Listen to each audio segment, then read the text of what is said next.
So we're headed down to San Francisco today via Oakland. And I'm going to take you on our last trip and explain why I'm never going to land there again.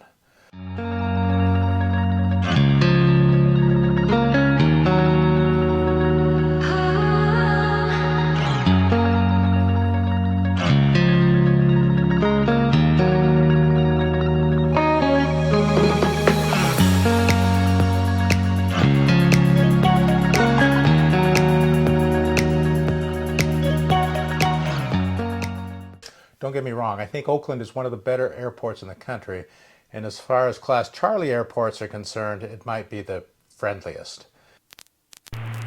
November 26 Kilo 4 from Grove, turn right heading 250, maintain 3,400 until established, cleared ILS from my 28 right approach. Okay, cleared ILS 28 right approach, turn right heading 250 and 3,500, 7226 Kilo. Medevac 810 Bravo Echo, contact Oakland Tower 118.3. 18.3 for the tower, 0 Bravo Echo. Edward 214 Tango Papa, radar contact 8 miles northeast Palo Alto Airport, the Oakland altimeter 3002. Alright, 3002, 4 Tango Papa. Denver 7226 Kilo, contact Oakland Tower 118.3. 118.3, 7226 Kilo. Tower Bonanza 7226 Kilo.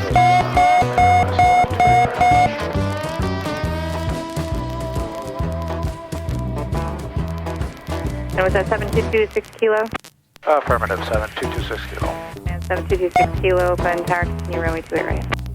Continue 28 right, 7226 Kilo. Return your base now, you're inside of the citation on a 6-mile final, runway 28 right, clear for the option. Traffic inside, 28 right, clear for the option, 004. Open tower 52775 with Papa. 52275 open, tower continue to follow the freeway to the Coliseum right in Oakland. 880 to the Coliseum, runway tower 525. Confirm clear to land for 0 Bravo Echo. 0 Bravo Echo, affirmative. Clear to land, runway 28 right. Clear to land 28 right, and wind check please. Winds are 280 at 11.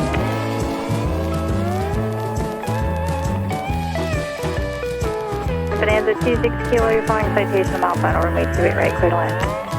Go land 28 right, 7226 Kilo. You're at 275, plan to follow a Bonanza on a 6-mile final. Banana 6-mile final 575.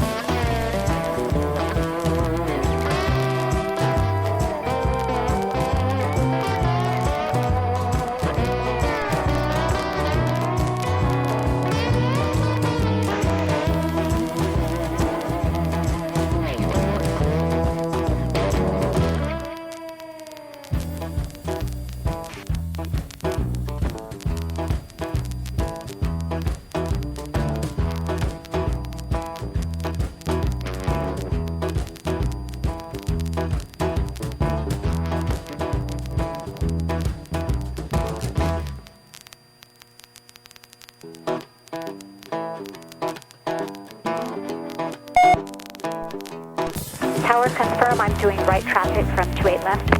004, affirmative. Thank you very much, 004.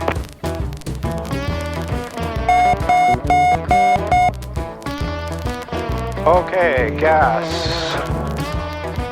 Medevac 0 Bravo Echo, you can turn right. Undercarriage, mixture, signature prop. 0 Bravo Echo. Medevac 0 Bravo Echo, be Juliet Delta and the signature. Juliet Delta signature, 0 Bravo Echo. Descent 275, you're following a Bonanza 2-mile final for traffic in sight. Look for traffic inside, look for traffic 275. Sorry, 275, did you say you had him in sight? Yeah, we're still looking at 275. There he is.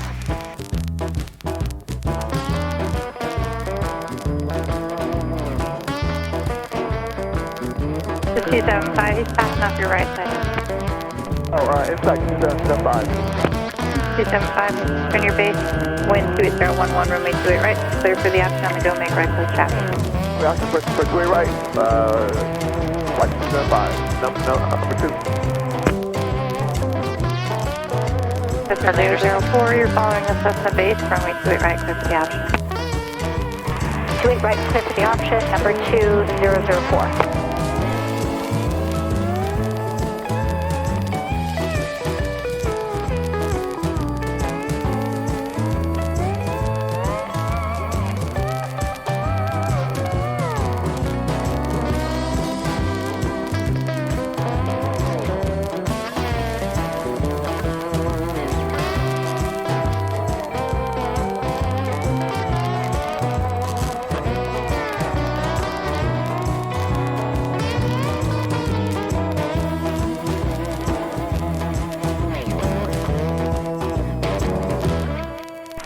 wind check 004. Wind 280 at 11. Okay, thank you very much. 004. Anyway, what's 2 left? 275 affirmative. Change runway 28 left, runway 28 left. Clear for the option on the go, make left close traffic. What's options? What's 2 left on the go, level traffic, 275. That guy's English is not good. 26 kilo, turn right at Gulf State parking. Kaiser, right at Gulf, 7226 kilo. Cessna 004, the traffic ahead of you on turning of 1 mile final for the parallel is the Cessna. Do you have them in sight? Affirmative 004. 26 kilo, I'm sorry, say your parking again. Kaiser, 7226 kilo. Have a good day. Taxi Kaiser, 7226 kilo.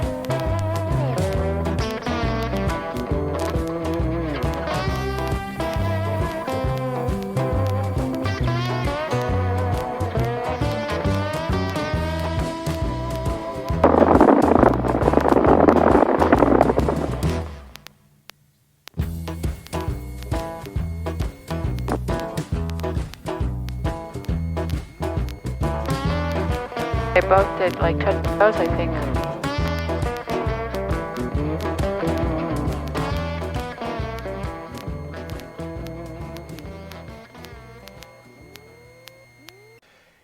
In this video, we're going to talk about what we love about Oakland and the one big reason we're never going back. So there are 5 things we absolutely love about flying into Oakland. Primarily its location. It's a wonderful gateway to San Francisco. Second, how the airport is configured. Third, we're going to talk about the great FBO there. Fourth, friendly ATC. And finally, it's really not that busy. But before we talk about all the good, I first want to talk about visiting San Francisco and how it has changed over the last 30 years since we first started going there.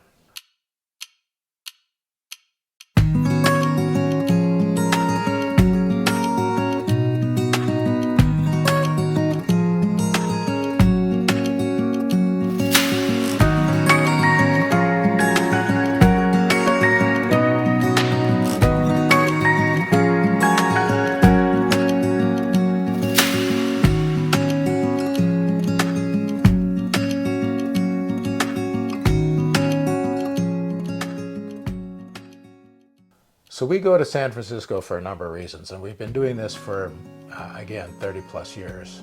First, it's about the food. San Francisco has some amazing restaurants. We always check Eaters and or Michelin Guide, which is an app you can put on your phone to check out what are the current recommendations. But some of our favorites have been Mr. Jew's. I'd make a reservation well in advance, and I'd recommend their tasting menu. It's located in the heart of Chinatown, and for us it has always been the #1 go-to Chinese restaurant in San Francisco. For sushi, you can't beat Okane in Potero Hill. It's a Michelin star recommended restaurant. Prices are very reasonable, but the sushi is just absolutely outstanding. Another great dinner option is Trestle. It has an extremely reasonable tasting menu. It's located in the heart of the financial district, and also is a Michelin Guide recommendation. And finally, we never go to San Francisco without having dim sum at Yank Sing. It's close to Union Square. It's a Michelin recommended restaurant. We've been going there for years, and the food is consistently good. The second thing we love to do is rent bikes and then ride across the Golden Gate Bridge. And then on the other side is a Cavallo Point Lodge, which lies right at the base of the Golden Gate Bridge on the Sausalito side. Formerly, it was an old Army barracks, Fort Baker. It was converted back in the mid-2000s to a 5-star resort and is also one of our favorite places to stay. Cavallo Point Lodge is located within 75 acres of national parkland, and it's just mere minutes from San Francisco. This award-winning lodge features 142 rooms which were converted from Army barracks rooms. So Fort Baker was constructed between 1897 and 1905. At the time, it was part of the state-of-the-art seacoast fortifications, including batteries, protecting the entrance to the San Francisco Bay. In order to provide permanent housing for the soldiers, the Army began a major construction campaign constructing Fort Baker between 1901 and 1910. Most of the original Fort Baker buildings were clustered around the post's main parade ground, and that has not changed. From the 1970s to the 1990s, the 91st Division Training Support was stationed at Fort Baker. It was nicknamed the Pine Tree Division or the Wild West Division and was active during both World Wars. In 1995, the military closed the base and transferred the land to Golden Gate National Recreation Area, and in 2000, the last soldiers left Fort Baker. After returning the bikes in the Fisherman's Wharf area, we usually take some time to just walk around Fisherman's Wharf, grab some seafood, but one of our favorite things to do has been to visit the Buena Vista Cafe, where they serve an amazing Irish coffee. You can also grab a boat to Alcatraz if you've never done that before. I think it's a very worthwhile, fun trip. Also on our list is a visit to Chinatown. We go there primarily for dinner, but it's kind of fun just to walk around, check things out, the little stores. It's like a different planet. Another one of our favorite things to do, if you can plan ahead enough, is to grab tickets to a Broadway play right down there by Union Square. If you're visiting during baseball season, I would also absolutely recommend getting tickets to a Giants game and partaking in the garlic curly fries. And finally, our other favorite thing to do in San Francisco has always been to go shopping. The landscape in downtown San Francisco, however, has changed dramatically in the last 6 to 7 years. 39 retail shops have closed and left the Union Square area alone. It's a complex problem, the result of multiple factors, including the pandemic, when more people started working from home and therefore fewer people are found in the downtown area. Retail sales have also plummeted and are nearly half of what they were to pre-pandemic times. Although crime has been blamed for the majority of the issues, it's only a small piece of the puzzle and certainly not the whole reason. In fact, violent crimes in San Francisco are at their lowest they have been in 60 years. Shoplifting, however, has increased by 12% since the pandemic ended.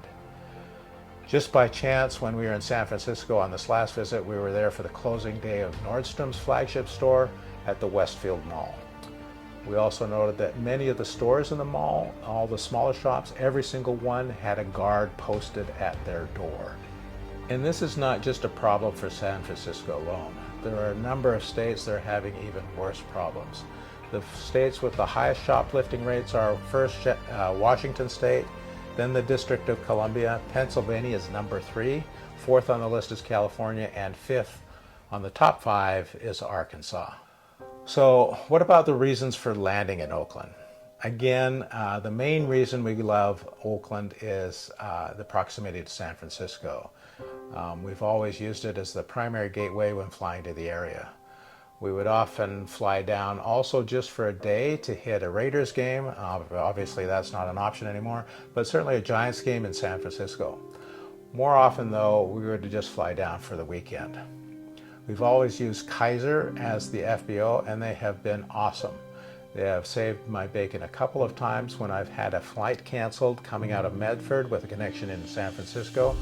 Twice now I've had to fly to Oakland and grab a BART in order to catch our connection in San Francisco in time.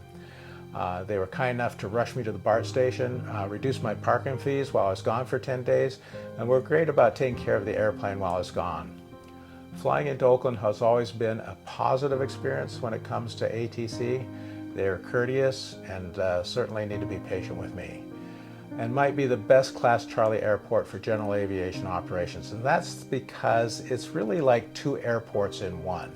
It has a commercial side and then a general aviation side further north. And although you're flying into one of the busiest airspaces in the country, with San Francisco just to the west, San Jose to your south, and a handful of GA airports surrounding you, it really doesn't feel that busy. It wasn't too long ago when we landed at Oakland Airport that the ramp was completely filled with GA aircraft, and it was difficult to find a parking spot. During our last visit, however, we were the only single-engine piston aircraft on the ramp, and I thought this was very odd. And then when we left, we got the bill, and I was a little bit surprised. It was nearly quadruple what I had paid in the past. So I did a little bit of a deep dive after I got home and started looking at the numbers. It was clear that Oakland's landing fees have significantly increased, and as a result, reduced general aviation operations at the airport. And it would appear that given the totality of the operational numbers, that by raising their fees instead of lowering them, it has only increased the damage to the airport's bottom line. So unfortunately, I, like many other or most other private pilots, will not be landing at Oakland again until those fees are made reasonable and consistent with other California airports.